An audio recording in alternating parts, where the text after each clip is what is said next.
There's a power in silence, a subtle shift in energy that few understand, yet everyone feels. When a man stops reaching out, when he detaches from the need to constantly be seen, heard, or validated, something remarkable begins to happen. At first, she doesn't notice. She assumes you're busy. She assumes life is just moving on. But slowly, almost imperceptibly, she begins to sense the absence. That absence speaks louder than words ever could. This is not about playing games. It's not about manipulation. It's about understanding the dynamics of human attachment, desire, and emotional scarcity. What happens when you stop contacting her? What really goes on in her mind, heart, and emotions? Let's explore. The first day she notices it is almost trivial. Perhaps she messages you, expecting a response, and doesn't receive one. Perhaps she wonders if you were busy, or if something came up. Most women won't panic immediately. Why? Because she's conditioned to think that men are often preoccupied, and that life goes on regardless. But this initial moment is a subtle shift. This is the moment where she begins to feel a gap that no one else can fill. Here, the first emotional ripple occurs. She might think, did he see my message? She might rationalize your absence. But deep down, there's a quiet awareness. You are not reaching out, and that is different. That is unusual. By the second or third day, curiosity grows. This is when she begins to wonder why you've withdrawn. Humans are wired to notice patterns, and you, breaking the pattern of constant attention, creates a question in her mind. Why isn't he texting me? Is he upset? Is he busy? Or did something happen? This curiosity is the first sign that your absence is creating emotional tension. When you're constantly present, your value is often taken for granted. But absence has a way of highlighting what was overlooked, and she begins to reflect. I notice him when he's not here. By the end of the first week, emotional awareness sets in. She begins to feel a subtle emptiness, a void that wasn't there before. This is not panic yet. This is a quiet recognition that the dynamic has changed. When you stop contacting her, she begins to remember the little things, the way you made her laugh, the moments you spent together, the attention you gave without asking. Memory becomes sharper. Emotional attachment deepens not because she suddenly realized love, but because human brains are wired to feel loss when something valuable is missing. She starts reflecting, not just on you, but on the dynamic between you. She asks herself, do I miss him? Do I want him around? This is where many people fail to understand. She isn't necessarily thinking about winning you back immediately. She's measuring value. She's comparing presence with absence. She's seeing what she truly feels when the influence of your energy is removed from her daily life. After several days or even weeks, something deeper occurs.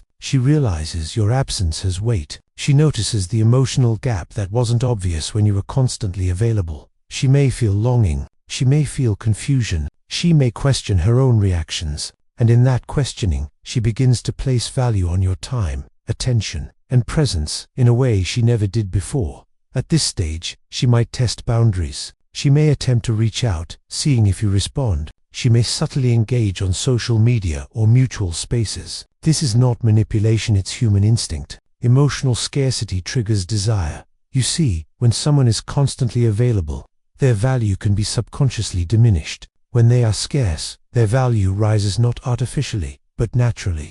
Because scarcity activates the brain's reward systems. This is why silence is powerful. By stopping contact, you are not just withdrawing, you are allowing her to experience the emotional weight of your absence. Beyond curiosity and longing, she begins reflecting on herself. She asks, why do I feel this way? What is it about him that mattered? This is subtle, but transformative. You are no longer in control of the interaction, yet you are influencing her most profoundly through absence. Emotional scarcity forces introspection. It forces her to face her feelings honestly, rather than relying on constant reassurance from you. Over time, the emotional tension becomes undeniable. She may feel a pull toward you, a need to reconnect, or a sense of regret if she neglected the connection while you were present.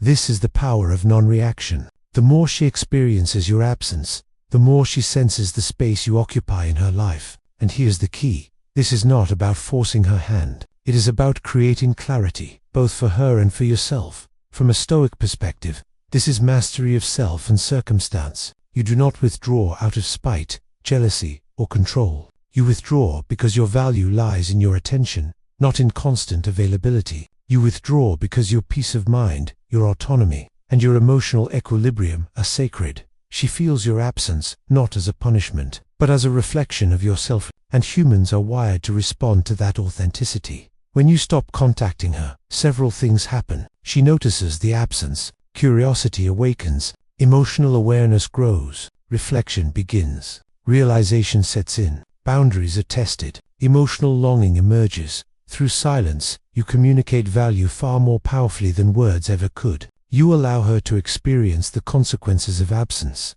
which is ultimately the most natural and profound teacher of appreciation. Remember, this is not a game. It is a lesson in emotional intelligence for both of you. When you stop reaching out, you are not rejecting her. You are respecting yourself. And in that respect, she begins to recognize the value she may have overlooked while you were endlessly available. The power of absence is subtle. It is quiet. It is invisible. But it is unforgettable. Silence is a language. Withdrawal is a statement. Absence is a mirror. When you stop contacting her, you are not chasing, not pleading, not persuading. You are simply existing in your own space, in your own life, in your own worth. And that is when she begins to feel you the most.